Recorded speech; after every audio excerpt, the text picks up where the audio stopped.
Hey guys, for this video we're going to take a look at this Milwaukee cordless heat gun. The really cool thing about this guy is it runs off your Milwaukee M18 batteries. I also have a thermal imager over here that we're going to use here in a second so we can see what it looks like with the thermal imager. I thought that would be a nice little bonus to do with this guy. So it does not come with a battery. You're going to have to already have some Milwaukee M18 batteries. For the video we're going to use a 5 with it, and these draw so much power. If you want any runtime out of it at all, you really want the biggest battery that you have or that you can reasonably use for your project.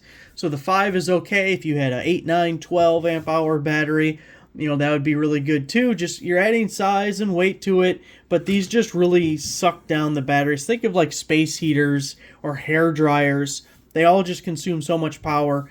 And it's kind of a waste to only use, like with a 2 amp hour battery, you're going to get 2 minutes of runtime and then you're going to be done. So that's like a real small project. And this really is not a replacement for a corded heat gun. If you were taking paint off of something and wanted to use a heat gun and it was like a fairly large project, you're not going to have the batteries to do that. This is for smaller projects, or maybe you just don't have the option because you don't have electricity where you want to use it. It comes with these different deflectors, and I already have one by DeWalt, so I kind of have an idea of what these things are all about, what they're capable of, and for that, I love using this little deflector here for doing heat shrink tubing or solder seal or something. When I was doing the stereo on one of the cars, it was really easy to have this in the car with me and just go through all the wires and stuff as we were going, and it made it pretty easy and convenient, so it's good for those kinds of things. Now, if we look at this guy itself, it's a little bit more things going on than just the regular one that I have from DeWalt. First off, we have this high-low selector up here.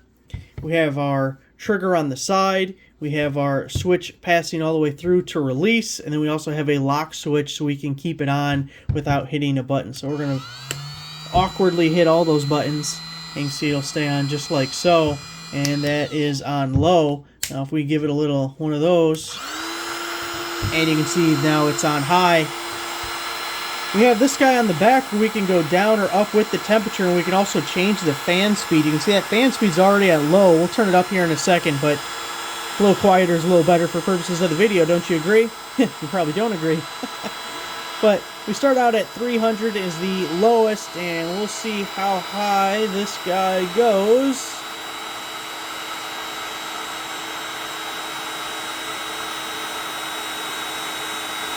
Looks like 550 is where it tops out, so it's going to be lower than a lot of corded heat guns. Just keep in mind of practical uses for that temperature range. And we have our fan speeds. Yeah, it's hot. Ooh, you can see it's hot. Look at that. Look at that. So, let's see. Right now, my battery... Wait, was that fully charged when I started? I don't remember. I should have looked at that. I'm going to put this box right in front of it there, just for now, because we're going to turn on this thermal imager and see how much it's dissipating, what the temperature is coming out of it.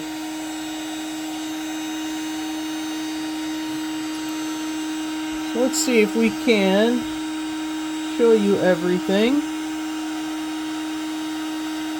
You can see the heat gun there at the hot center. The max temperature we have in our field of view, you can see in the upper left-hand corner, is getting up to about 280 or so. And of course, we don't have anything directly in front of it right now. It's all just kind of dissipated into the air. That's why I wanted to put this box in front of there. I want to see how hot the box gets. So you can see it is... got up to 375, 380. It spontaneously combusts. Like, hey, he's hot enough now.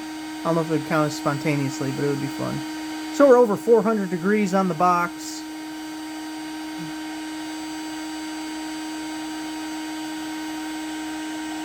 Kind of a cool little design it's showing on the side there. I kind of like that. We're up to 434. I did want to check the battery level again. I'm still at 2. We can let it run for a minute or two, see if we get down to 1 or all the way down. I don't know if I want to wait for it to completely die, but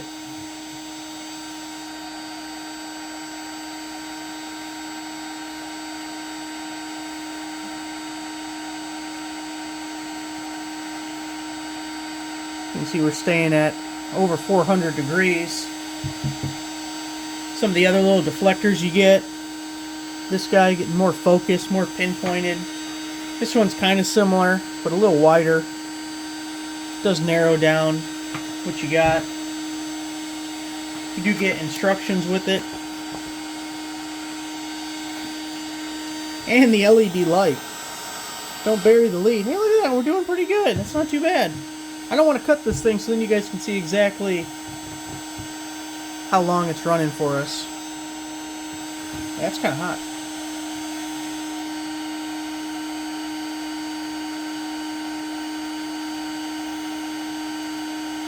Let's see.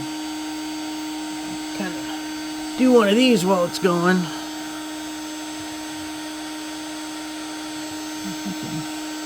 Bring this here.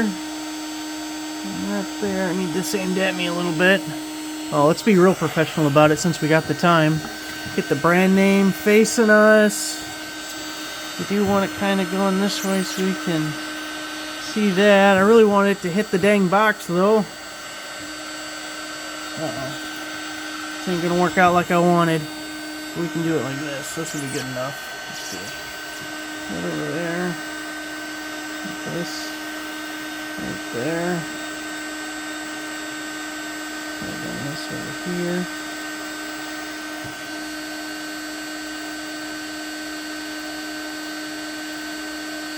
Bring the focus over to that. There we go. We can get that more in the field of view.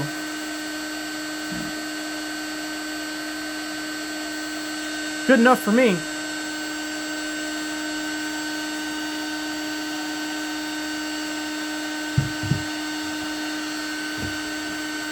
See how we're doing on that battery. Down to 1 bar on the battery. Nope, now we're back up to 2, so we must be just between the two.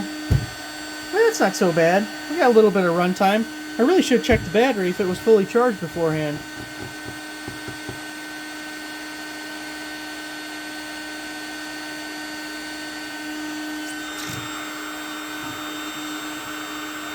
Okay, now we're down to 1.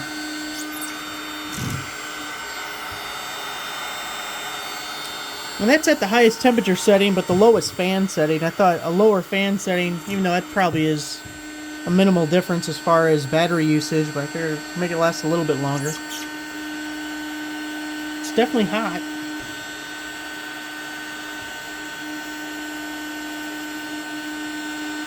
Alright, good enough. We know we got at least 8 minutes of runtime out of a possibly fully charged 5 amp hour battery. There it is, guys. Thanks for watching.